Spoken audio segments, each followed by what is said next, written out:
नमस्कार दोस्तों, मैं पंडित के शर्मा, संपादक ज्योतिष गुरु मासिक पत्रिका, स्वागत करता हूं आपका इस YouTube चैनल में। स्वागत करता हूं आपका इस खास कार्यक्रम में। इस खास कार्यक्रम में हम आपके समक्ष समय समय पर उपस्थित होते हैं बहुत ही ज्ञानवर्धक, रोचक और जिज्ञासु विषय के साथ, क्योंकि हम बात करते हैं धर्म, अध्यात्म, ज्योतिष, व्रत, पर्व, त्योहार ऐसे विषय की। आज भी आपके समक्ष ऐसे ही एक जिज्ञासु विषय के साथ हम उपस्थित हैं। जिज्ञासु इसलिए क्योंकि हम बात करने वाले हैं आने वाले वर्ष 2025 कैसा रहने वाला है, इसके बारे में हम बात करेंगे। क्योंकि वर्ष 2024 लगभग समापन की ओर है और आने वाले वर्ष का हमें स्वागत 2025 का करना है। आज हम बात करेंगे लेकिन अंकों के आधार पर, क्योंकि आज लोगों का अंकों की तरफ थोड़ा रुझान बढ़ा है। अंकों के माध्यम से सभी लोग इसको और आसानी से समझते हैं या समझना चाहते हैं, तो आज हम बात करेंगे अंकों के आधार पर ही। अंक ज्योतिष 2025 में अगर हम देखें तो वर्ष जो 2025 बन रहा है उसका योग जो बनता है वो आप देखें 2025, यानी 2 0 फिर 2 और 5 है, तो टोटल मिला के अगर देखें तो 2 और 2 4 और 5 9 बनता है। यानी कुल जो योग बनता है वो 9 बन जाता है। और अंक ज्योतिष के आधार पर सभी जो नंबर हैं 1 से लेकर 9 तक, उन सभी नंबरों का कोई ना कोई स्वामी ग्रह भी माना जाता है। यानी जो 9 नंबर है उसका स्वामी मंगल ग्रह को माना गया है। यानी यहाँ कह सकते हैं, या ध्यान देने वाली जो बात रहेगी उसमें 2025 है, उसमें 2 के 2 अंक हैं, एक 5 का अंक है, सब मिलाकर 9 बन रहे हैं। यानी कि 2 का भी अपना एक योगदान रहेगा, 5 का जो अंक होगा उसका भी अपना एक योगदान रहेगा।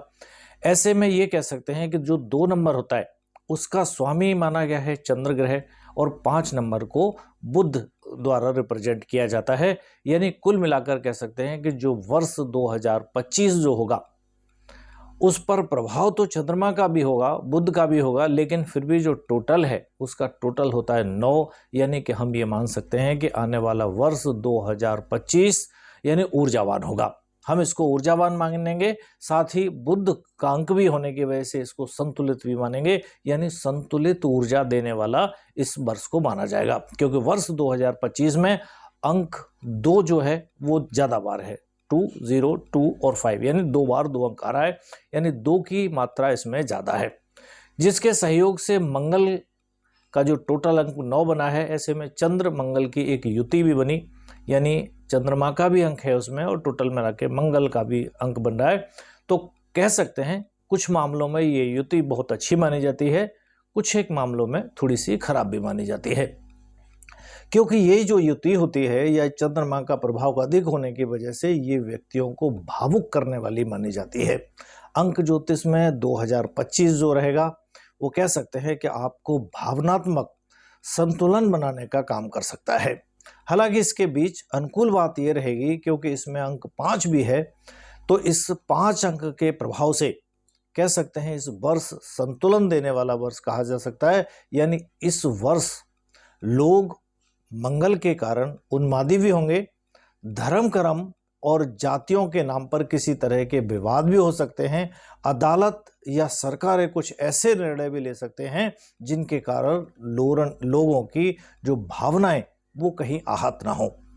यानी कुछ भावनाएं लोगों की आहत हो सकती हैं। भावनात्मक रूप से जो भावनाएं वो आहत होकर बहुत सारे लोग संभव है कि वो सड़कों पर भी उतर सकते हैं, या ये कह सकते हैं ये जो निर्णय होंगे उनका विरोध भी कर सकते हैं। लेकिन अच्छी बात ये रहेगी कि देर सवेर बिना किसी बड़े उपद्रव के कह सकते हैं लोगों को संतुलित किया जा सकता है, या लोग संतुलित होंगे, क्योंकि अंक 5 जो है वो संतुलन का काम करेगा।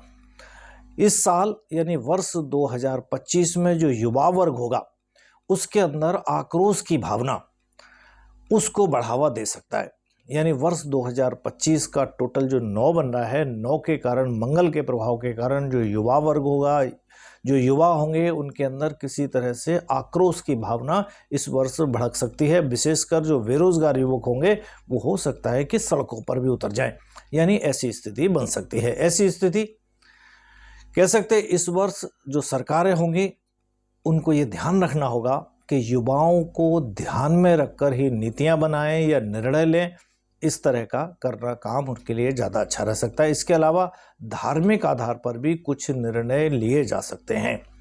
स्त्रियों के हित के लिए भी ये वर्ष कुछ ज़्यादा ही महत्वपूर्ण रहने वाला है, क्योंकि वर्ष 2025 में अंक 2 बार आया है, यानी 2 अंक चंद्रमा का है और चंद्रमा माता का कारक भी है, यानी स्त्रियों के लिए भी कुछ महत्वपूर्ण निर्णय इस वर्ष लिए जा सकते हैं। कह सकते हैं कि जो औसत होता है, यानी जो एवरेज वर्ष होता है, उससे तो अच्छा भी रहेगा, बेहतर भी रहेगा। अनुकूल बात यहाँ ये भी रहेगी कि छोटे मोटे जो विवाद होंगे या छोटी मोटी अव्यवस्थाओं को छोड़ दिया जाए तो पूरी तरह से वर्ष 2025 संतुलित रहने की संभावना है, यानी संतुलित रहेगा और देश की, राज्यों की, प्रांतों की, जिलाओं की, या ये कहें कि हमारे पूरे देश की सभी जनता के लिए तरक्की वाला भी कह सकते हैं। अब हम ये भी जानेंगे आगे के वीडियो में कि आपके अपने लिए ये वर्ष 2025 कैसा रहेगा, आपके लिए ये कैसे परिणाम देने वाला होगा।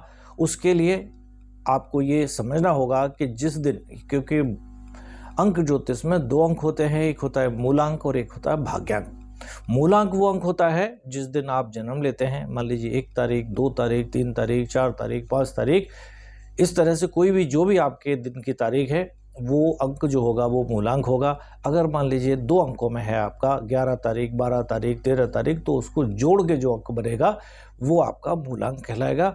मूलांक के आधार पर कैसा रहेगा ये वर्ष, हम 1 से लेके 9 तक के जो मूलांक होंगे उनके लिए अलग अलग वीडियो में बताने का प्रयास करेंगे कि आपके लिए वर्ष 2025 क्या विशेष लेकर आया है, कौन से अंक ऐसे भाग्यशाली हैं जिनके लिए ये वर्ष 2025 तरक्की के रास्ते खोलेगा। ऐसे कौन सी राशियां हैं जिनके लिए संभावित कुछ परेशानियां लेके आ सकता है, या ये कह सकते हैं कि किन किन अंक वाले लोगों को थोड़ी इस वर्ष सावधान होकर चलना होगा ताकि वर्ष 2025 आपके लिए लकी साबित हो। चलिए, अगर आपने हमारा चैनल अभी तक सब्सक्राइब नहीं किया है तुरंत करें, साइड में लगे हुए बेल आइकॉन को दबाएं। जानकारियां अगर अच्छी लगें तो दूसरों के साथ शेयर भी करें। आज के लिए इतना ही, आज्ञा दीजिए, नमस्कार।